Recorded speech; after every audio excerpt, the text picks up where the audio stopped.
Hi there, I'm Liam Murphy, and this is an interview with Ruvimbo Mutyambizi. She is one of the candidates for President of Student Union. We're just going to run through a couple of questions that were asked at the Huskins last week in Greenwich, and I'd like to get your opinions and thoughts on these questions. The first question is, before now, what have you contributed to the SU? Have you been involved in any societies or sports or any groups in your time that you've been here? Hi Liam, hi to everyone, thank you very much. Well, my contribution this year has been as an SRC officer. I've been able to collaborate that role and my role as resident assistant and work with some of the different groups in the university to look at security issues. There's a security issue on Avery Hill whereby students living on Avery Hill campus maybe sometimes have problems with local hooligans.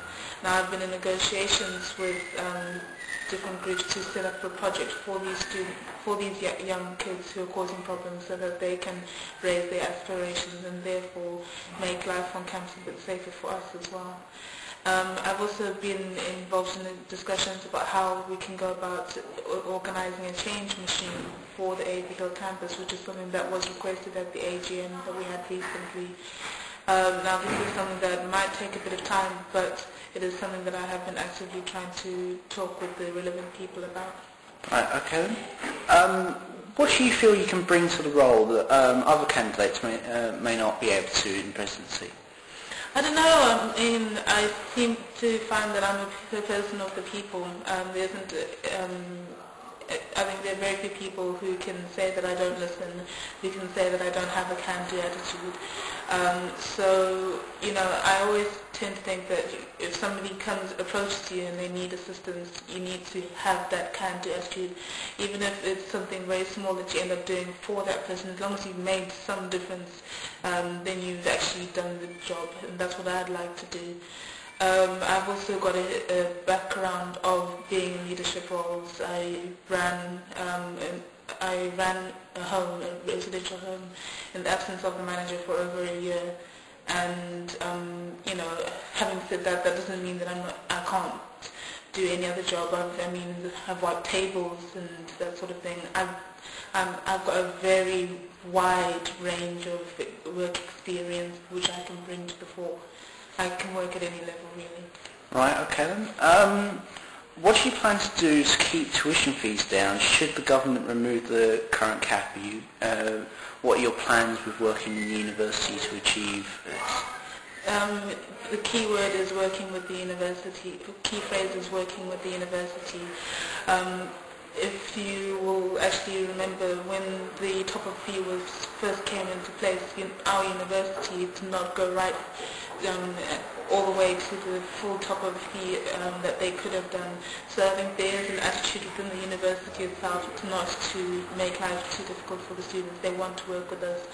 I think we need to be realistic and negotiate with the university, get an idea of what the university's intentions are, so that we can find a workable solution. But we need to stand firm and make sure that the university also understands that in general our view is that student fees should be capped and should be controlled. Even if it's just an internal cap, that's something that I would like to lobby for. Thank you. Right, okay. There's a lot of union services. There's quite a few provided in Cooper Building where we are at the moment. There's also Avery Hill, and even some with the UMSA campus at Medway. How do you plan to encourage services that do not attract certain students, for instance, mature students or part-time, like some of the international students maybe? How do you tend to attract them to these and other services? I don't know. I think we all get attracted by the same thing. It's just it's the same thing, presented in a different way.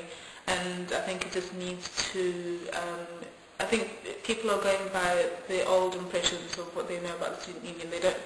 When they've come at the beginning of the year and they've had a poor experience, they expect that is what has continued through the year, and they don't know that there have been some changes as the year has gone on. And also, it's really, yes, the student union is run for students, but it also is supposed to be run by students, so we need students to come forward and organise activities for themselves. Okay, and final question, how do you plan on making the sabbatical team cohesive and productive? Well, basically we need to work together.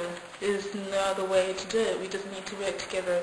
The success that this current team has faced has been, despite their differences of opinions, they have not allowed that to be the priority. They've ensured that doing the job has been a priority. Now I'd like to take a step forward and not only work together because we have to work together in order to get our job done, but let's work together so that we can promote each other's interests and promote each other's skills and qualities. I tend to think that a good way to lead a team is to not be so selfish really and want all the glamour and all the glory for yourself. So I'm able to sort of take a step back and see who's the best person to, I don't know, maybe attend a certain meeting, or who's the best person to promote a certain idea, and I go with that. If I'm a bit selfless, I end up being a bit selfish and I have a great student union. And what else can I be prouder of?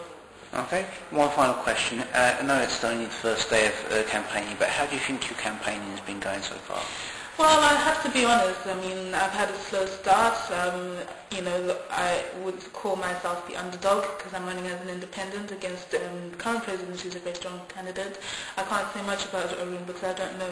I haven't met him before now, but I'm sure he's also going to be giving me some stiff competition. But that's what it's about. It's about going for it and letting the students vote, and the vote will show. Okay, well, thank you for your time, Ruvimbo, and good luck with your campaign, and look forward to seeing you on Monday with the results. Cheers, Ian.